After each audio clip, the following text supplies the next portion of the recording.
Okay. So good afternoon, everyone, and thanks very much for joining us today. We are very excited to offer this workshop on crisis management. My name is Lynn McDonough Hughes with Tyans, and I would like to thank Tourism Nova Scotia for sponsoring this virtual workshop today.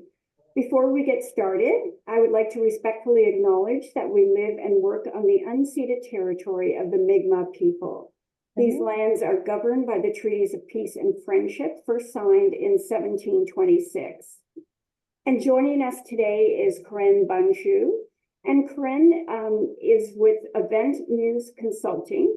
Corrine specializes in crisis management, communications, emergency management, and strategic support for tourism operators, events, and cultural organizations.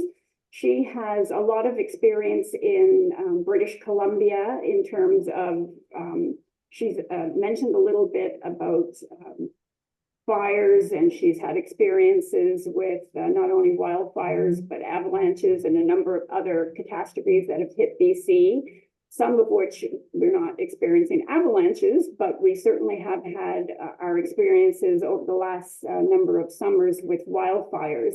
And we really wanted to offer this workshop to our operators here in Nova Scotia and provide some tools just in terms of starting to think about planning in terms of what to do when we're facing some of these crises, and how to prepare with our operations and what tools we can put in place for visitors and our own team members. And so Corrine's going to provide some tools today that we can take with us.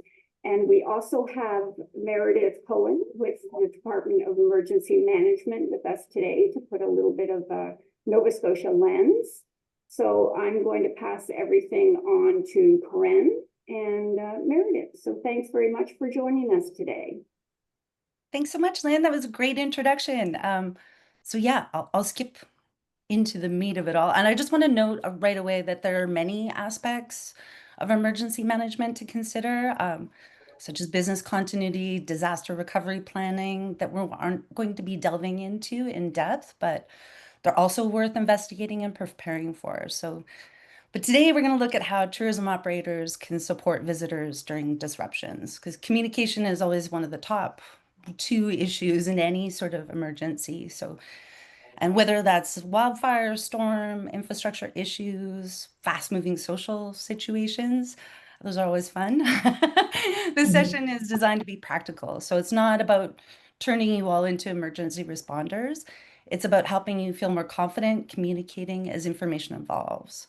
But before we dive in, I'd love to understand the mix of businesses in the room. So just pop off the mic and just your name and what type of tourism business or sector you represent. Who wants to go first? We're Joanne and Quentin from down in Yarmouth. We own Lake Breeze Campground and Cottages. And this is our 4th year we're going into, and we've had to deal with forest fires and flooding since we've owned the campground. Oh, wow. That's a good lesson in emergency management. How about the rest of the folks in the room? Yeah, I'll go next since I'm in the same area. So I'm Judy. I'm out in Tuscot. I'm with the Argyll Township Courthouse and Archives. So we have the Courthouse and Jail Museum and an archives that's open year round. Museum's just seasonal. So thankfully, somehow we haven't been impacted by things like you guys just talked about. But I know my colleagues in other parts of Nova Scotia have definitely been impacted by forest fires and all the rest. So I just thought this was good information to have. Oh, that's great too. Yeah, I've worked with some museums on their contingency planning. Yes. That's a tricky one. Thank you so much, Yes. Judy. Thank you. Who else do we have? We've got Stacy and Jeremy. Jeremy, Hi, can you hear me? yeah, for sure, Jeremy. Great. I'm tuning in from the Gaspereau Valley. So last year we smelt the fire. It was one day that I really smelt it, and it was really too close for comfort. I run Where It's At tours, so private custom wine tours primarily, but there's a lot more around us than just wine. It's my 9th year doing that. I'm about to get my 3rd new Honda, and it's so much fun. I'm also Jerome the Gravekeeper with Valley Ghost Walks. So this is our 19th year doing family-friendly historical productions. So fun. Right on. What a good mix, Jeremy. And Stacy. Stacy St. John. I'm tuning in from Sydney. I work with Destination Cape Breton. We're the marketing and destination management organization for Cape Breton Island. Awesome. Very important job. Okay, great. Thank you guys so much. That really that's helpful. So nice mix of folks that we've got in here today. Oh, and I guess we have Jennifer joining us. I'll let her off the hook because oh, and Ashley, I'm so sorry I missed you there. Oh, no worries. I'm the Community Economic Development Officer for the municipality of Chester, so down here on the South Shore of Nova Scotia. Awesome. Very important position you have. Mhm. And I don't know, Jennifer, if you want to say hello and what business you're in. If not, we'll move on. Well, yeah, it's not fair to like have someone just pop in, is it? Put them on the spot. Okay, thank you so much, everyone. So what we're focusing on today is really grounded in this reality of the tourism work. So visitors, they experience disruptions very differently than residents do. Some of you have reflected on your own personal experiences, but if we put ourselves in those visitors' shoes, they may not know the geography. This is a big problem in BC. They may not be following the local news. They may not understand seasonal risks or our emergency systems. And because they're away from home, their sense of uncertainty is amplified. So when something unusual happens, like smoke, storms, road closures, tourism businesses often become the first places visitors turn. And it's not because you're responsible for managing the situation, it's because you're a local trusted presence and maybe their contact point with the location and the destination. So we can think of communication from a tourism perspective during these disruptions. It really becomes an extension of our hospitality. I like to think of it this way. So I want you to imagine, I'm a little bit interactive here, so please feel free to jump in on chats and whatnot. And if you have thoughts and ideas, please feel free to go ahead with the chat. So it's a busy day. Guests are noticing smoke is in the distance. Someone shows you a social media post saying there's a wildfire near town, and people are being evacuated, which isn't true. And then visitors start asking you questions like, is it safe to stay here? Is this town being evacuated? And should we leave? So I just want you to think about how you might respond or how you have responded to this situation and what would your first instinct be? So if you like, you can drop it in the chat. You've got all these visitors. What's your first instinct? It's okay if there's no right or wrong answers here, but Tourism Nova Scotia. Thanks, Jennifer. Anyone want to be brave? Jump in the chat. No, it's okay. I would think, oh no, there's a rumor and something that I thought wasn't, yeah, Wolfville isn't on fire, right? At least correct what's wrong. Jumping on there and being like, okay, first your facts are incorrect. So that's a good first instinct, Jeremy. All right, so visitors don't just process information, reassure them that everything's okay. That's great. Yeah. Reassurance is always a great instinct as well. Nice, Stacy. Confirm the facts. I love it, Joanne. You've taken this course before. So very good, everyone. So visitors don't just process information differently, they experience uncertainty differently. They're really in a zone of uncertainty if they're traveling. They rely heavily on visual cues, what they see, and they may not understand distance or context. And because they're away from home, their tolerance for ambiguity is often way lower. So a situation that feels manageable to residents can feel a lot more serious to visitors. And this is where tourism businesses can step into almost an interpretive role. helping people make sense of what they're experiencing. So another question to jump in the chat with, have you seen situations where visitors react very differently from locals? And feel free to share an example. I travel a lot, and while you're writing your stories, I always know in an airport who's local and who's a visitor, like who's actually from that area, because you see the local knows exactly where the baggage checkout is, knows, you know, they can have a nap inside or have a coffee or the massage chairs there, but you know, the people who are brand new or don't understand the language are looking around and trying to find their way. This is why wayfinding is such an important thing, I think, in tourism, right? You have this lens of, I don't have the familiar. So even in this normal sort of situation, yeah, panic is evident on the faces and the actions of the visitors. Yeah, that's more panic, you're right, because that heightened sense of, for one, I don't know where I am. Maybe I don't know the language, and I don't really know where to go for the information. I don't know how to find my way through this emergency. But yeah, that's a good call. Panic on the faces.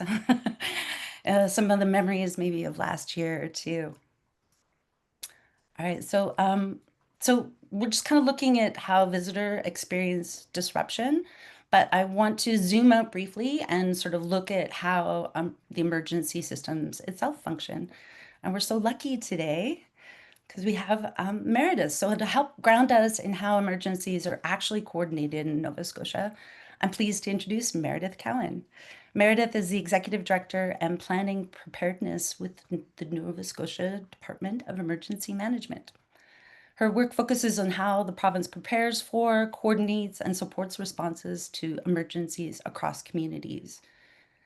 And just a note, like understanding this broader system context, it's valuable for tourism operators because it helps clarify where information is coming from, how decisions are made, and how communication can flow through disruptions. So yeah, she's going to share a brief overview of how emergency management functions. And then after her remarks, we'll explore what this means for tourists. So Meredith, thank you so much for being here. I'll hand the mic on over to you. Thanks so much, Corrine. And thanks everybody for joining. Really appreciate hearing what people do. And I guess I just want to follow up. I got here because I was given the opportunity to talk at the AGM. And at that time, lots of really good questions from the industry folks who had some good questions. So when Corrine offered this opportunity really to meet and just walk through this sort of mini exercise was really meaningful. And I'll be very frank. So the Department of Emergency Management is about 16 to 18 months old. We were created because of the increase in these sort of emergencies and disasters that Nova Scotia is facing. And I heard the first folks there talk about they had the unfortunate experience of both fires and floods. So locusts are next. So what we found is, so in 2023, when we had the significant wildfires and followed by the floods, government sort of recognized that assistance and coordination was fragmented. And what that meant was there's usually a department that is a lead. So in a wildfire situation, the Department of Natural Resources wildfire team is the lead, and they will roll into your municipality. They will take over an incident command location. They will come in with their hoses, and they really don't care about anything else than putting out the fire. And that's all they concentrate on. And so what was realized is that the communication, which we're talking about today, but even amongst the municipality in through the province, and then sometimes into the feds when a DFAA claim is opened, can be very long and discombobulated, if you will. So our job at Department of Emergency Management is really to coordinate everything outside of that emergency. So we sit at that table, but what we listen to is who needs to understand what's going on, who needs support, where do we need to put them. That's everything from myself sitting at a morning meeting with the municipality and the stakeholders that are impacted to find them a contact around well water testing, or is it coming in and understanding, bringing my staff down to do a community clinic, maybe to talk about, we know that we're going to spend over $4 million. We're going to apply to the federal government to open up a disaster financial assistance claim. And so that means any of you that have small businesses and that are impacted, we're going to meet with you and chat with you about that so that you're not trying to figure out who you go to. So what I will say to you, and I did talk about this at the AGM, was when we were in Long Lake, didn't consider tourism at all. I will be very frank with you, did not think about people that were not from the province that would have been impacted, did not think about, the only time it came to mind was when we were looking for places for emergency responders to stay. And then we would have looked for hotels, Airbnbs, bread and breakfasts. We looked at it as a sector that could help us, but we did not look at it as a sector that was impacted. So when I was at the AGM, I thought that was really telling that we had not given any thought to the sector. So I really appreciated this opportunity to sort of consider tourism as one of our sectors that we need to bring in under the umbrella when we're experiencing an emergency, and ensuring that folks that are in the industry have the best information and can pass that information on for us. Because as you, Corrine, just sort of alluded to, there's a social media post, and perhaps your guests are really, concerned about that. But the other thing is do they even know where to find the up-to-date information? I couldn't help but think, is there an opportunity to partner and talk about people when they enter into the province downloading our Alertable app, so that they can then get the Alertable app can be translated into many languages, so that way they would understand what's going on. So and the other part of that is this work, which is ensuring that those that are offering tourism as a business and bringing people in understand the impact of being emergency ready. So I often think about what would happen in HRM if we had a number of cruise ships in, we had maybe a festival going on or a concert. It's August, so it's actually relatively warm. We got lots of things going on. Something happens in the waterfront. Are we prepared to get people off the peninsula? What are we going to do? In rural areas where in many cases there's one way in, one way out of an area. And we know that a lot of people come to Nova Scotia to participate and take advantage of our forests and that outside experience that we have so much of. Are we ensuring that we can get those people in? Are we aware of folks that need to, may not be in a cell service area? All of those things. So those are the things I'm here today to listen, so that I can take back some of the gaps that I will identify. And as we work out and plan with our regional emergency management offices across the province, ensuring that we're inviting tourism operators to come in when we do some of our exercises, so that you can understand. It also then lets us know that when we arrive into a municipality during an emergency, that the tourism folks in that area are also brought in from an information perspective, so we know how to get that out. We would consider tie-ins now a partner. If something happens, we'll be reaching out to tie-ins to say, this is a situation that's going on, and who's the contact that we need to stay in touch with, and a great relationship to ensure that the folks that are around this table and who are members of tourism industry get the information that they need, and they can pass it on to as many of their folks as possible. So happy to be here. I think listening to people and hearing it from somebody else's perspective is wonderful. I actually just thought to myself, as you guys were talking about your businesses and what you've already experienced over the last five years or so, is that there's probably also an opportunity for us to talk to folks about the Disaster Financial Assistance Program. And if there's an emergency, how do we make sure that you guys know how to access that, what's covered, what's not covered, things of that nature. So we can talk about that in the future, but lots of little ways to understand how we can do a better job for everybody across the province when it comes to emergency management. So thank you for the opportunity. Thanks so much, Meredith. That overview is really helpful in understanding the work that happens behind the scenes. So what stood out for you from Meredith's overview? Feel free again to throw it in the chat. For me, I think it's really exciting. I took a bunch of more notes from Meredith.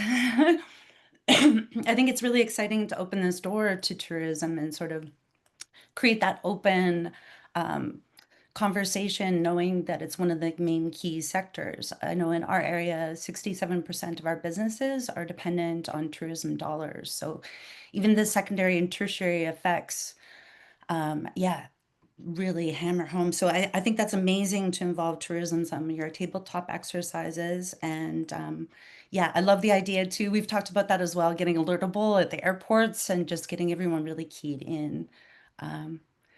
Yeah. Ashley says, love the opportunity to have workshops, info sessions with our local businesses. That would be great. Yeah, I love how this is all tying together because at the end of the day, it is about relationships in the end of the day. So to bring it back, tourism businesses are rarely involved in managing the emergency itself. You can see like it's a really tough job and tough role. And yes, our emergency operations, they're heads down dealing with a crisis, but that is their primary objective. So we're learning how to tie it all in and together. So you are all often, though, involved in how the visitor experiences that that disruption. So the next focus section that we're going to focus on is tourism's role during disruptions, particularly from that communication perspective. And this is where we kind of start translating the system context information into practical relevance for your day-to-day work. Okay, here we go. So clarifying early on what is tourism's role during emergencies and what it isn't. So we are not emergency responders. We're not there to go out and fight the fires, even if they're on our own property. And you're not responsible for managing incidents. And you're not responsible for making safety decisions on behalf of the authorities. We've got our whole emergency system to back us up there, but that doesn't mean that tourism has a small role. In reality, tourism plays a very meaningful communication role, as we heard from what Meredith said. So visitors are often coming to you first, especially if they've booked with you or have travel plans with you. And they're not just asking what's happening. They're asking, what does it mean for them? Can they continue their trip? Is it safe to stay? Do they change their plans? So while tourism is not managing the emergency, you're often helping visitors make sense of it, what's going on. You might think of tourism as sitting between official emergency information and that visitor understanding, if that helps. So emergency responders are focused on that incident, and authorities are focused on public safety messaging, and visitors, they're focused on their travel experience. So tourism, we kind of help connect those people, or pieces, pardon me. And that role can significantly influence how visitors interpret and respond to changing situations. So, and emergencies also too, they're managed in layers, not all at once, not by any one organization. As you heard from Meredith, often the department, there's a lead department. And we can think this is not all in a straight line as well. Here in BC, I've seen small incidents turn into rather large ones, or different incident commands. We have fires that merge together and turn into one. So nothing happens in a straight line. There's the operational response, the work happening on the ground. We've got those emergency crews are responding, perhaps in the cases that we're familiar with, maybe they're doing fire suppression, perhaps there's evacuations being coordinated and infrastructure managed. And this is immediate safety work. This is fighting the emergency itself. And then there's the coordination, right, that Meredith was discussing. And this is often done through regional emergency operations. And their role is to bring together different agencies, share that situational awareness, coordinate resources, and support decision making. And alongside those layers, we've got public information. And that's where updates are developed, they're verified, and communicated through those official channels. From a tourism perspective, most engagement happens at that information layer.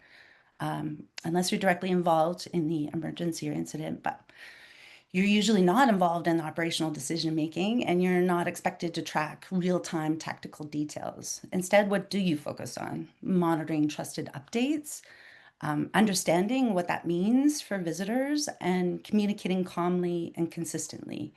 Understanding this kind of layered, maybe not so intuitive structure can help reduce the feeling that you have when you need to have all the answers for your guests, because information is moving through multiple systems before it reaches you, and that's totally normal.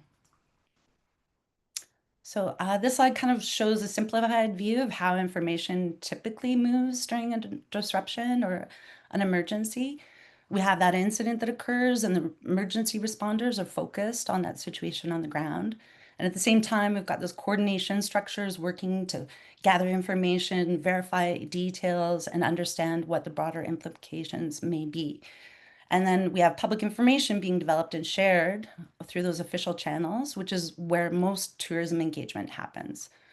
Information in emergencies is rarely static. It evolves, it gets clarified, sometimes it gets corrected, especially when things are really sporty or busy. It can be difficult to keep all the facts 100% straight. So, and this can feel frustrating when visitors are asking all these direct questions. You can see conflicting posts maybe on social media or hear interpretations from different people. And this uncertainty dynamic, it's not a failure of the system. It's a normal part of how those complex situations unfold. So if tourism isn't managing the emergency, then what is your role? So from a communications perspective, tourism businesses often operate in 3 key ways during disruptions. The first is information amplifiers. So that means helping extend the reach of those verified updates, which is critical, especially if there's misinformation happening. And you're not creating new information, you're helping visitors ensure that they see and understand the trusted information. And then the second role that we can look at is as visitor translators. So emergency updates are often written for the public, and visitors might need help understanding what does that information mean in practical terms. Does a closure affect their itinerary? Do I have to cancel their wine tour? Is an evacuation order relevant to where they're staying? As a campground, you might be getting people calling and being, is it available and open still, or does this affect my travel? So tourism helps translate that information into that travel context, and that can really make a difference to how visitors make their decisions. You're not going to hear it when somebody just cancels because they're afraid, but you're going to see those bookings start to drop off. So you want to really maintain that reputational role. And then we have situational awareness. So tourism businesses, they often see visitor impacts early. And we may notice patterns in visitor questions changing, like I said, in their booking behavior. And this insight can be valuable for destination organizations and in some cases authorities. It increases their own situational awareness, makes them aware of something that perhaps they weren't before. So tourism is not outside the emergency ecosystem, but it operates in a supportive communication space. Not an operational response, but a perception response. And in tourism, perception and reputation can shape behavior very quickly. So now we've talked about emergencies are managed and how information moves and what tourism really, the role looks like. And then there's a practical question, what do I actually say? In a real situation, communication rarely happens when everything is clear. So what do I say? When information isn't complete, when visitors are worried, when your own understanding may still be evolving. And in those moments, most people don't struggle because they don't care. They struggle because their brains are trying to process too much at once. So what helps is not having perfect wording, but to have a simple way to structure your thinking. Something you can return to when situations feel uncertain or fast moving. And then we're going to look at the next section, one of the tools we like to use, not as a script, but as a guide. So again, that communication piece in an emergency or a disruption rarely takes place in calm conditions. It asks when you're getting bombarded by questions, information is changing quickly, and you may be figuring things out as it's happening. So what really helps is having kind of a structure your brain can return to. And one structure I found works really well in tourism environments is FEARP. Think of this less as a model and more of like a checklist. So the first anchor is facts, what is actually known at the moment. Even one grounded fact can help stabilize a message. For example, a wildfire has been reported outside the community. Then empathy. Disruptions affect people emotionally. We saw the look of panic on their faces, right? Not just logistically. So a simple acknowledgement can help people feel seen. We say, we understand this may be concerning. Next is action. Visitors are often asked, what should I do? Clear direction really helps reduce that anxiety. We can tell them, please monitor official updates with the link and avoid the trail area again with the link. Links are great. And then reassurance, this came up right away at the top of the workshop. This is about helping people understand the situation is being monitored. You're not minimizing the risk, but you're reinforcing that coordination. Local authorities are actively responding. And finally, protect, encouraging safe and responsible behavior. So this means directing visitors to those trusted sources, encouraging maybe caution in outdoor activity, as we saw by the dry conditions last year, or reinforcing preparedness. When guests start asking questions during a disruption, what feels most challenging? I'd like to, yeah, you can pop it in the chat. I'd love to hear from you. A lot of you have had personal experiences, and when you get those phone calls or things start coming in at you, even if you're not directly affected, what feels most challenging in those moments? I can wait till someone brave pops on the chat.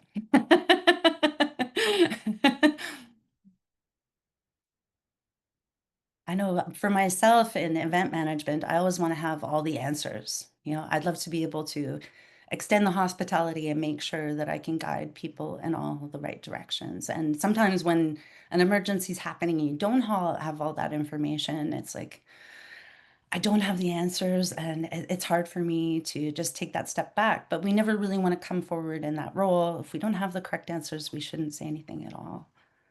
Yeah, that's a good one, Ashley. Deciding how often to update and how much information to share.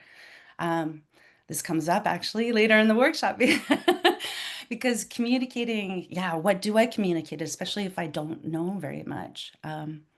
And making sure we have the correct information before we share. Correct. What are those official sources? That's the backbone of our communication going forward. Jeremy says, we had momentum last year. Too specific. Yeah, only 2 specific lost bookings, but I'm sure there were more.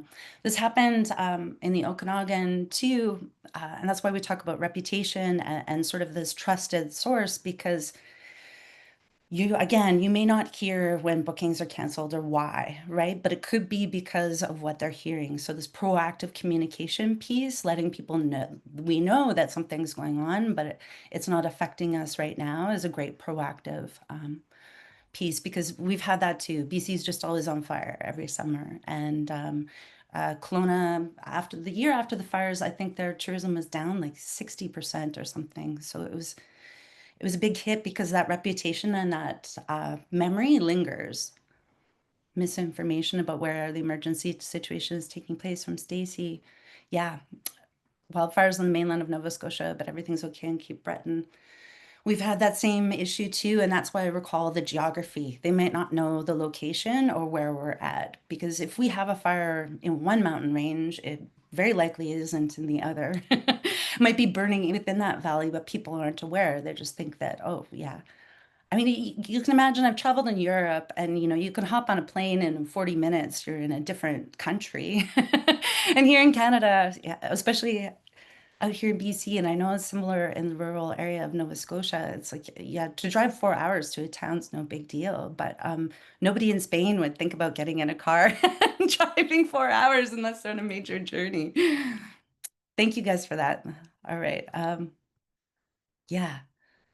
So yeah, this is why having a simple structure really helps, because when you don't know the information, it's like, okay, let's find those facts and let's fill in sort of what I like to call these holding statements. And yeah, I've built them for many different sorts of scenarios that become templates moving forward to help me deal with other emergencies. So, because that communication pressure is real. So let's talk about what does this sound like in practice? So when we talk about crisis communication with that tourism aspect, tone's not just a stylistic choice. It really directly shapes how visitors interpret risk and they make decisions. So those visitors are reading tone as much as they're reading information. So even when the content of a message is accurate, the way it's framed can influence whether people feel reassured or more uncertain. Here's another one for the chat. So have you ever seen messaging during a crisis that made things feel more confusing rather than clear? So a message that just was like, whoa, that that just increased my confusion. I'll tell you a story of an unnamed mayor while you're typing out your chats. It was a very big destination town in British Columbia, huge. And every evening he would go out on his boat and take pictures of the wildfire at night, which I don't know if you've had that experience, but wildfires look much bigger and brighter and badder in the dark than they do in the day. And he was posting these daily, but then the city official message was, "We're open for tourism and business." And there you have the mayor just putting all of these photos from the unnamed location from his boat and ramping up social media in a negative way when really they wanted those visitors there and spending money. It did nothing for the destination reputation, and for years it didn't. So, does anyone else have a confusing story? All right. So, yeah, in tourism settings, we think how the information is communicated, even, yeah, the visual of what we're putting forward can shape a visitor behavior really quickly. You know, all of a sudden they're not coming. And the confusing information on the distance of the fires from the town and city centers. Yeah. Yeah, and actually I think that's the geography piece. And we're working sort of against media a little bit too, you know, media cycles, the attention economy is real and they're trying to grab those headlines and those bites. There's less reporters reporting now. So to inflame a story, not to be cheeky, but is a way to sell papers and whatnot. And the context, the real life context of people and the geography might get lost in all of that too. So yeah, geography is always something we're sort of working on, working against, but working for. It's part of the beautiful part of our country as well, right? Yeah, it does. And I know it's a tough media cycle out there. Like the attention economy is real. There's a bunch of strategies for how to get around that one too, but getting on top of the message is really key as well. If everyone's putting out the same message, it's hard for media to sort of grab onto a different story unless it's a really big media piece. I know we've had some BBC ones that have been very negative for BC tourism. Anyway, I digress. I could go on all day, but we're here to talk about communicate. I'll keep on going. Oh, let's talk about overly technical language can make situations feel more severe. So oftentimes too, in emergency management, we rely on a lot of technical language. It makes it easier for operations, for scalability and everything else, but we may want to translate this a little bit for our visitors. And then overly reassuring language can also reduce credibility if conditions change. So what tends to work best is communication that feels grounded, acknowledged in what's happening without dramatizing it. Because again, visitors are not just asking what's happening, they're asking, what does this mean for me? Consistency also matters. Visitors, they're going to check your website, social media, maybe the booking confirmation and official sources, and sometimes within minutes. I was just on my way from Brazil to Cancun, Mexico, when the cartel and the government issue happened in Puerto Vallarta. And the Cancun airport was shut down. And in that moment, I was looking at my booking confirmations, looking through everything to try to find information to help me determine what I was going to do with my travel plans. So when that messaging isn't the same across all those channels, it can really create confusion quickly. And then credibility matters, and that's built by being honest about uncertainty. Because in tourism, communication during disruptions is really an extension, again, of that hospitality. So we want to help people feel informed, supported, and be able to make decisions in unfamiliar conditions. They have to be able to assess the risk on their own and decide what's the best for their travel and their plans. Okay. In fast-moving situations, communication mistakes are rarely intentional. They usually come from a desire to be helpful, and sometimes that can lead to patterns that unintentionally increase risk. For example, speculating when information is incomplete can create confusion or awkward follow-up conversations later when details change. Sharing content from unofficial sources, even with good intentions, can also amplify misinformation. And over reassurance can reduce that credibility if conditions evolve. We've all had moments where we're trying to reassure someone, and then 5 minutes later, we could wish we could just unsay what we just said. Sometimes when I talk to my sister, it's like the visitors, they're going to remember, they tend to remember when reality doesn't match what they were told. So what works best is that simple, grounded, aligned with verified information. I hope you go home saying verified information. We want that plain language that helps visitors understand what's happening without feeling overwhelmed. And then empathy acknowledges that disruptions can affect people's plans and experiences. Clear actions give them a sense of direction, and linking to those official sources helps reinforce that trust. So again, you don't need all the answers, but you can help visitors understand where to go to find them. 'Cause credibility, it's something you build over time, and you really protect in moments like these. So clear, responsible communication supports visitors' safety. It also supports that destination's reputation, often in ways that last really long, longer than the disruption itself. So now we've been talking about how crisis communication works, how information flows, and how we can create some messages to create clarity. But in tourism, communication isn't in theory, it happens in real time. At front desks, phones, booking messages, social media, often with visitors who are uncertain or trying to make quick decisions. Because ultimately, crisis communications in tourism isn't about what we say, it's about what visitors understand. So again, visitors are not just looking for information when disruption's happening, they're looking for cues on how to interpret what's happening. Visitors are making decisions with partial context. They don't know what's normal here. They don't know how long local systems work, and they often don't know distance.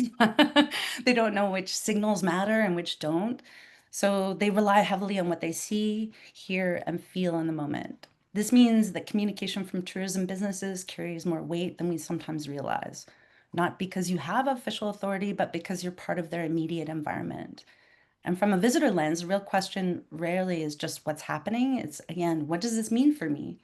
So an important communication skill during disruptions is an anticipation, thinking ahead about the visitor questions that are likely to form before they ask.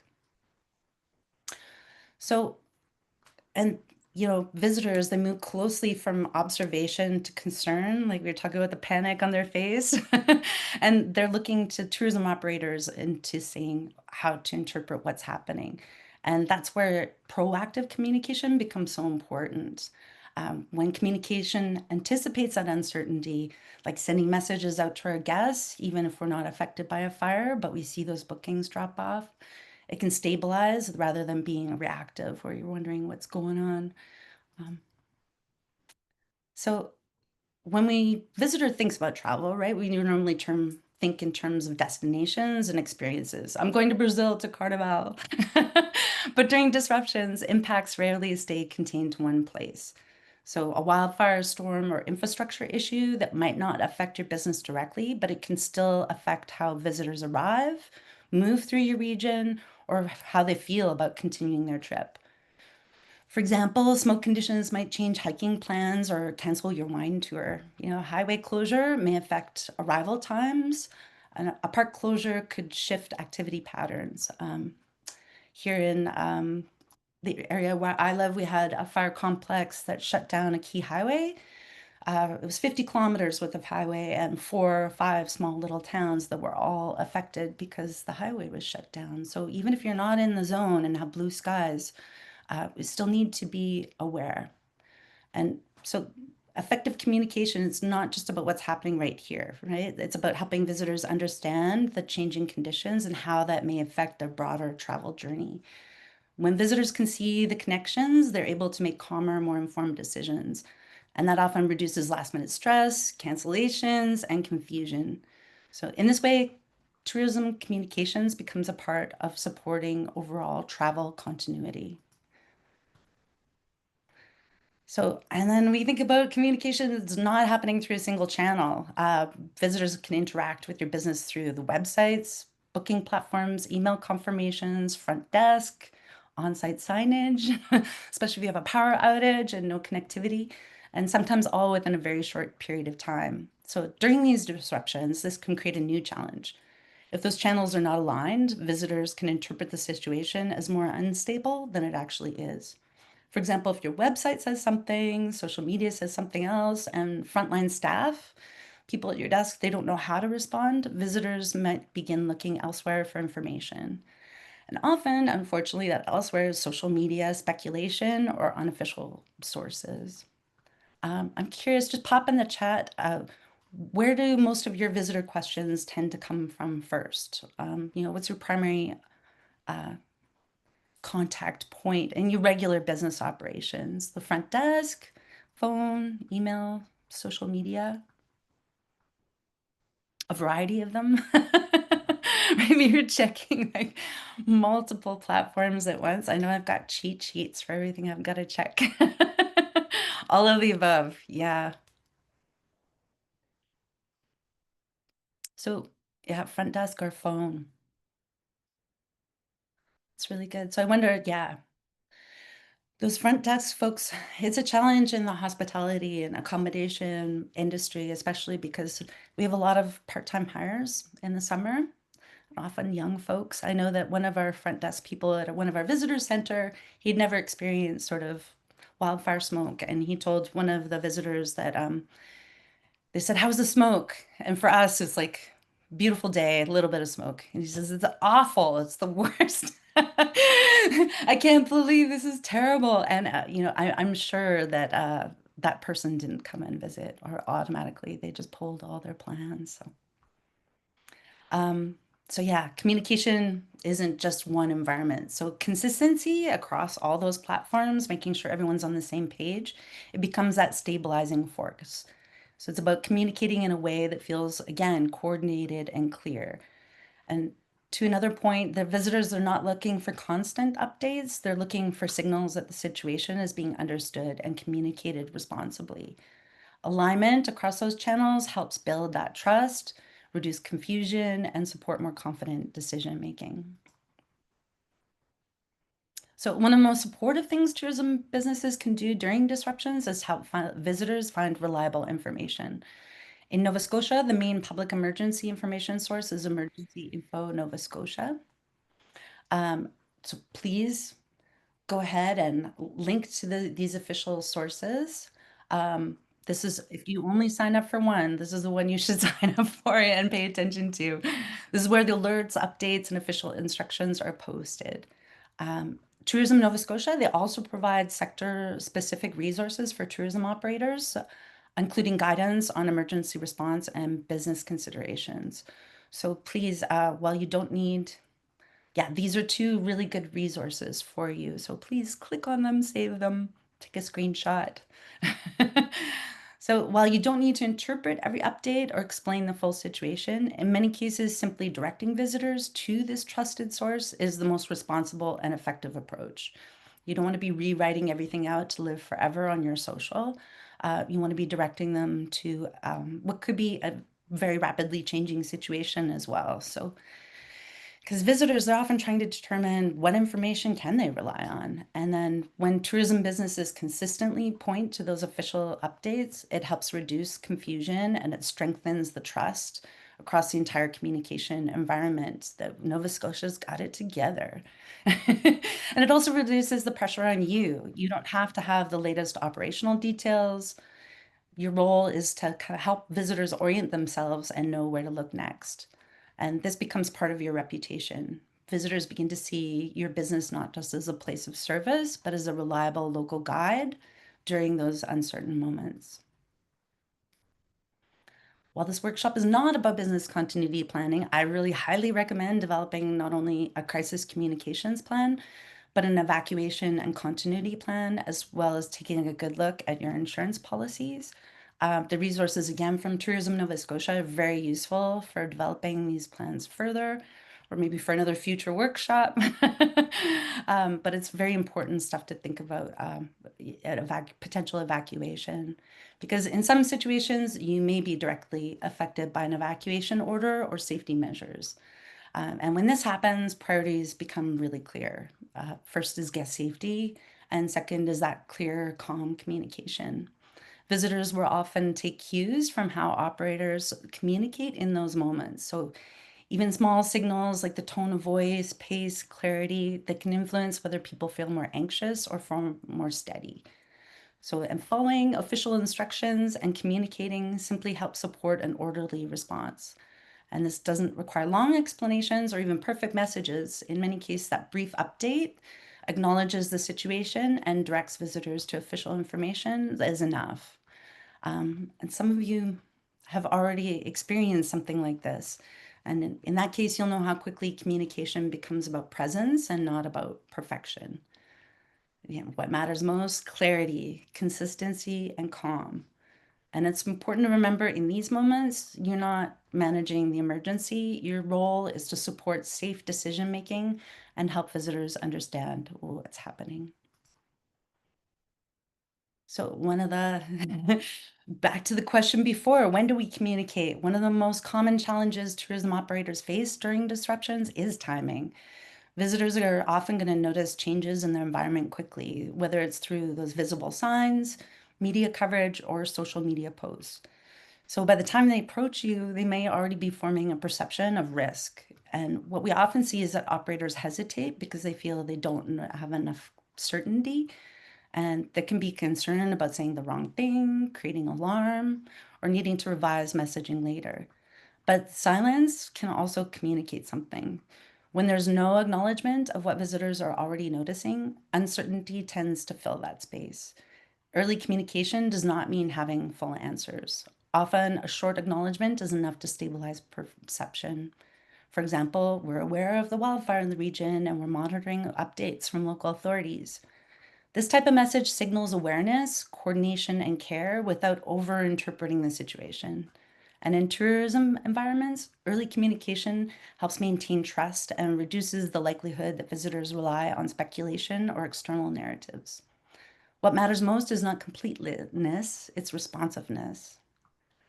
All right, thank you all for letting me. We've been talking and talking, but now we're going to do a little exercise and put it all to work. So we've been talking about how visitors experience those disruptions and how that information flows and how your communication choices can influence perception and behavior. But understanding concepts is only part of the process. Communication during disruptions, it happens in real time with incomplete information, changing conditions, and people looking for answers. So we did link in the worksheets in with the chat. So if you don't have them, it might be a good idea to pull them out for these little breakout exercises, because we're going to get a chance to practice thinking in that real sort of environment. We're going to move into a short scenario exercise where you're going to move into breakout rooms. But the purpose here is not to come up with perfect wording. It's how to think through how you might respond to a realistic tourism situation. The goals, there's no right or wrong. It's just to notice how you think when information is still evolving. These tabletops are a great way to actually apply. So I'm going to walk you through the scenario. There's 2 different scenarios. And then I'll give you a few discussion questions for the breakout rooms. You're going to have a really short amount of time. And again, there are no perfect answers here, only useful thinking. Okay, so this is a scenario that reflects a situation maybe many of you have experienced in the last few years. A wildfire has been reported approximately 15 kilometers outside of your community. We have smoke, it's visible from parts of town. We have social media posts, they're circulating quickly. Some are suggesting, like our previous slide, the situation is more severe than confirmed information indicates. Visitors are beginning to ask questions. At this point, there's no evacuation order affecting your business. The municipality has issued a general update asking residents and visitors to monitor official sources. You have new guests and they're coming today. So just take a moment to imagine this from your own operating environment. So we're going to break people out into groups. That'll happen automatically here once I toggle you all in. Meantime, you can start to think about these. In your group, I want you to focus first on two different questions. So what questions are visitors most likely to ask you in this situation? And then the other side of it, what information would you need before responding? So we're not actively communicating yet. Right now, we're just thinking about that visitor lens. What are they going to think about? And what do we need to not spread speculation and misinformation? So we want to try to stay in that visitor mindset.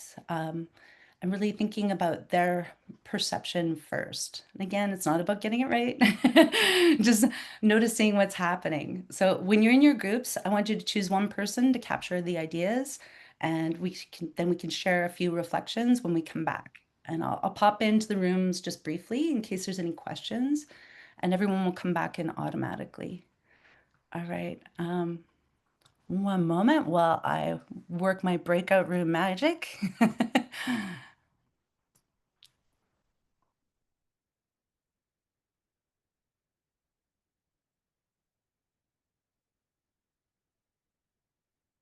All right.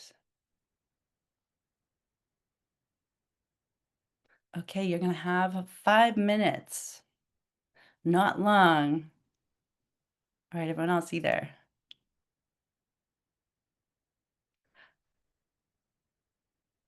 Did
All right, we should have everyone coming back shortly.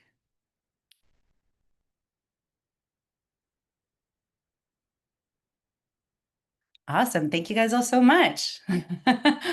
So yeah, I'd love to hear from your groups. Do you have your spokespeople ready? We were looking at yeah, what kind of questions are visitors going to ask and what kind of information do you need to know? Are we putting it in the chat or are we? Nope, go ahead. Sorry, that's very good. Thank you, Stacy. Please. We're just having a discussion now. So yeah, if you could speak, that would be great. Thank you. Okay, awesome. I was with Joanne and her lovely partner. So the few questions that we put down was, are we at risk? Is your area affected? What do we need to know? Should I postpone my trip? Have other people canceled their trips? And really, what's going on? Good. That's great. And then what info do we need to before we respond is where are we directing folks? So we link to the Tourism Nova Scotia website from our site as well. So that's typically where we do it. Is if the situation is changing, what's the radio saying? What's local news saying? Or what are the wind conditions? What are the weather conditions? Stuff like that. Very good. Very good. Awesome. Anybody else want to add to that? Want to hear from the other groups? I think ours are very similar. It's guests just want to know, can they still come? Are things still open? You know, what can I still do? I was saying for us with our inn, we have little books in the room that adding some of those emergency like places to follow will be a good just kind of practical solution that people when they're flipping through those can go, oh, that's good, you know, good place to find information. That's a good call. I mean, I always love the QR code for the Alertable app. Okay. Yeah. This is another great one because then they can download it on any version. Perfect. Yeah. All right, the other group. Very good, everyone. Or sorry, did I finish that? Kyla, I'm sorry. Did we finish the other side? Yeah, it was kind of covered. I think they're similar, right? Yeah, okay. What information will you need to know? Sorry. Yeah. And last group, any? I can go. We actually had the two municipal people together. But again, echoing the same questions, people just want to know what's going on. But and just making sure you're sharing that verified information, which is mainly coming down from your municipality to our smaller communities. Good job. I mean, yeah, you guys got a rock star. You're the communications gal. It's great. Awesome. Very good, everyone. I'm so glad you put yourself in the visitor lens here. Okay, I'm gonna present because we have another. The scenario is going to. You didn't think it was gonna be that easy, right? Next, we're gonna move into. Hold on one moment while I go to share my screen here. Now we're gonna move into what do we actually say. We're gonna look at crafting. Do you see my screen now? Yeah. I lost you all though, but I know you're here somewhere. Okay, so the scenario has updated. These are your wonderful emergency managers in action here on this photo. So we have smoke conditions, they've increased slightly in the area, and we have local trails that have been closed as a precaution. The province has issued a general information bulletin or alert on the website, alertable, and at the same time, visitors are sharing dramatic photos and commentary on social media, kind of like our mayor, our naughty mayor. So some guests are becoming more concerned. There's still no evacuation order affecting your business, but you've got a lot of questions that are coming in and you're starting to feel that impact. And this is how often real situations sort of evolve, not suddenly, but incrementally. And sometimes it can happen fast, but conditions shift, perceptions shifts faster, and communication pressure increases even when operational risk hasn't dramatically changed. Things are still open, ready for business. So just notice how like we've got changes, this update kind of changes that communication landscape a little bit more. So this time, when we move into our groups, we're going to look at, we've identified the questions. What do we need to know? What are the visitors looking for? And now kind of considering you could take the framework if you like, and work with that worksheet that I've supplied, or, just go rogue. But in your groups, I'd like you to consider, what message would you share with the guests right now? You've got no evacuation order, but the trail is closed, and yeah, there's smoke in the air. So, and what, if anything, would you post publicly? So you can use that structure, but this is a little bit more complex. We've got visual impact now. We have the social media pressure happening, more emotional escalation, but we still have incomplete certainty. We don't really know what's going to happen. And this reflects real communication conditions. Again, the goal, not perfection. You're never going to get it. Not in this scenario. Your goal is to notice how you make decisions under uncertainty. So again, you maybe have 5 minutes, and we're going to come back together afterwards. Let me work my little breakout rooms. I'm going to put you in little bigger rooms and recreate. All right. Here we go. You've got 5 minutes. Please join your breakout room.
Everyone's coming back soon.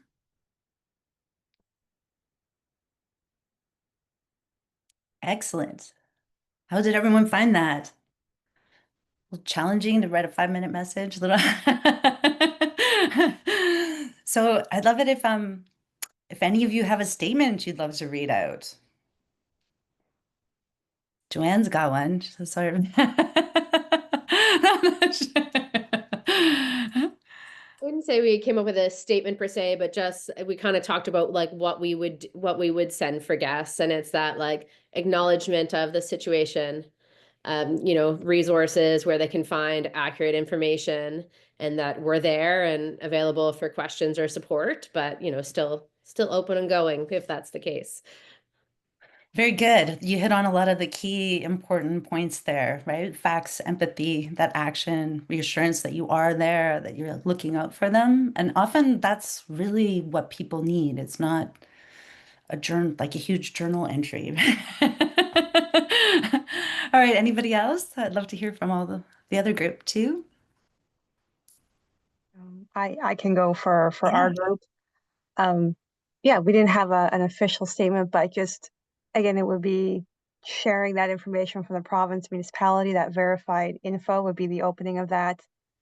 Maybe laying out what they can and cannot do depending on advisories when they come. And then an important point from the business perspective then is your cancellation and refund policies. Like if things are starting to be restricted, or someone, whether they voluntary or then when it switches to have to, like when the thing gets kicked in, so your business is, you know, on top of things. Yes, that's a really good call. And that's why the business continuity planning is another really important piece of this. Because, you know, we are marketing and advertising to travelers, to people coming from far and wide. But when we actually have that evacuation happening, we're into a total other ball of like game. And also too, just a note that sometimes businesses are affected that aren't in those zones. Like we saw here in British Columbia, 50-kilometer radius from the hot spot, all businesses were being affected because we live in a rural area with one road in, one road out. You know, you can't safely move people around in those sorts of situations. So yeah, very good thoughts there.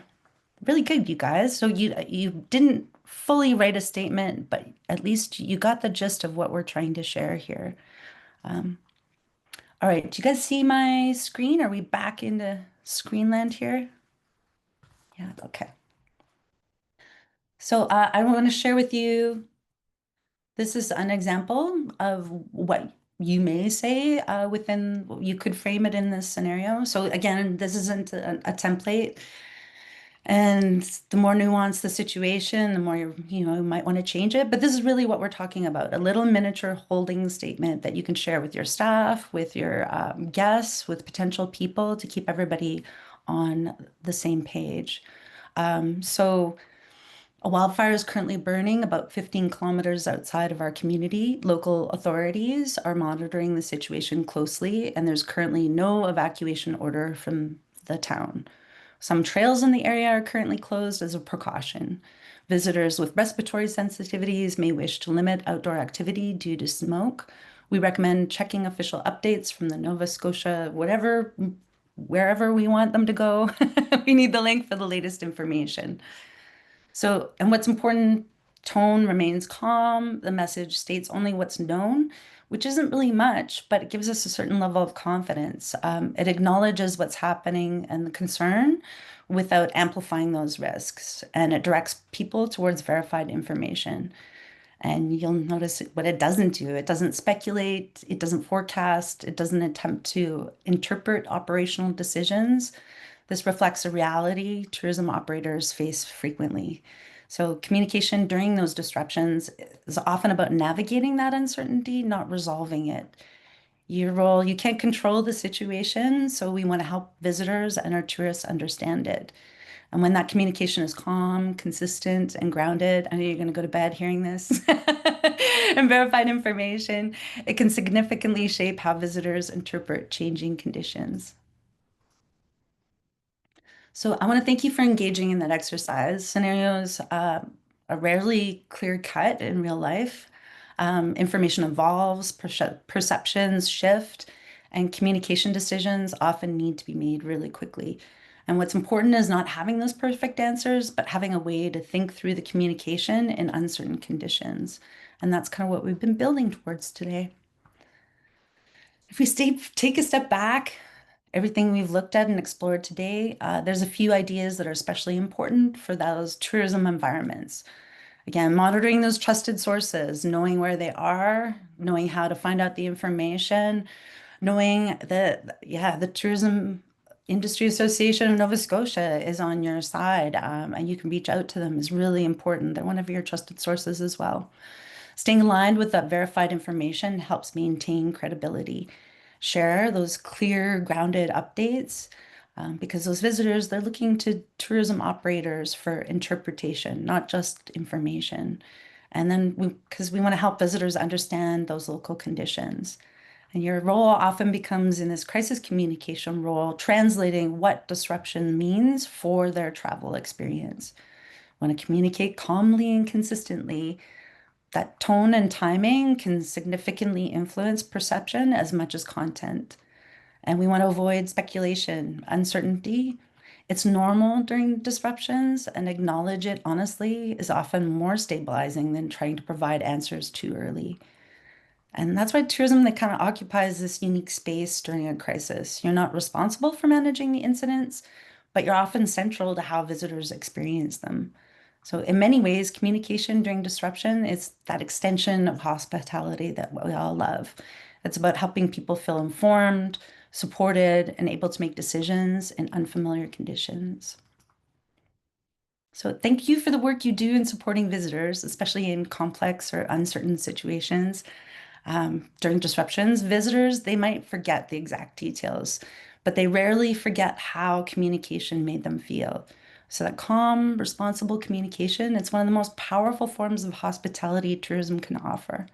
And I'm going to stop sharing my screen, and I want to open the space for any questions or reflections. I'll open the mic, and everyone, if anyone's got some questions, I can even stay on a few minutes longer. I know we don't have a lot of time, comments and whatnot, but yeah.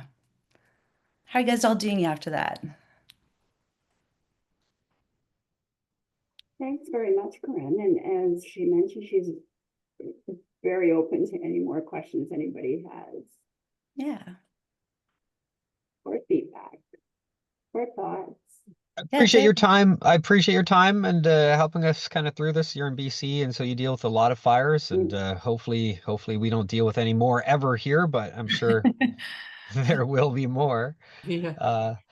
Yeah, it's a crazy time we live in. So yeah, we're not responsible for putting them out, but hats off to all the firefighters who are out there keeping us safe. I know that all the first responders, they're the heroes of any community.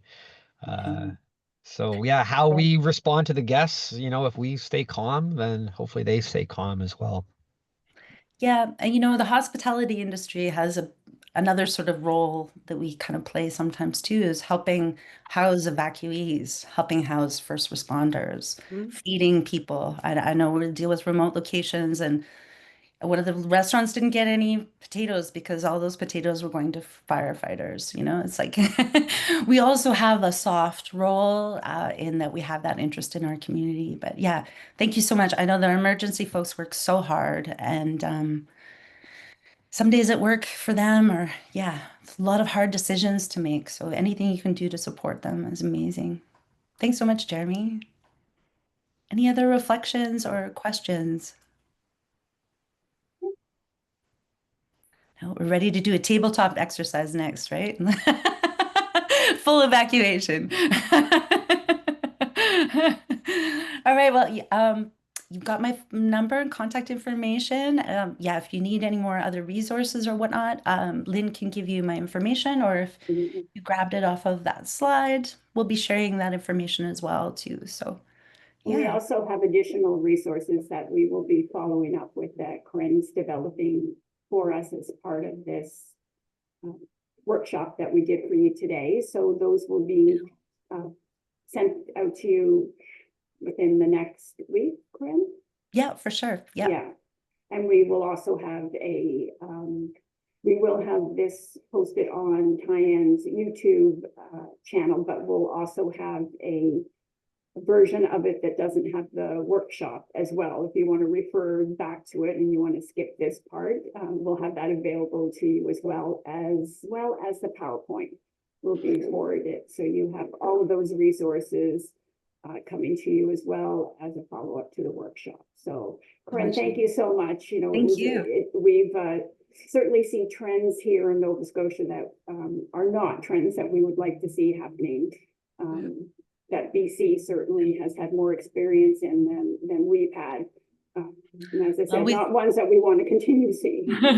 But we've got you. Like, it's great to have that coordinated lens looking out for the entire region to sort of help. Because there's nothing, yeah, the communication piece, it might seem really basic, but when you're in the moment, it becomes one of the most challenging things you're going to do. So it's great to have those resources to be like, I forget everything. I'm going to go to the website and then refresh my memory and pull up that worksheet that I thought would be really simple, but in this moment feels incredibly difficult. So yeah, I thank you all for taking the time and to really prepare. Yeah, and taking time to think about this before you're in the middle of a disaster is always the best. Even writing up some of these holding statements, so you've got your phone message, your email reply, like even just having something with a bunch of blanks in it that you could fill out earlier is something I also recommend. Yeah. Anyway, I could go on all day because it's really a dense topic, but but I thank you. I thank you all. Thank you. Thank you. Thanks All right, very have a great much. day, everyone. Enjoy the rest of your day, and thanks again to too. Tourism Nova Cheers. Scotia. All the Thank best. you.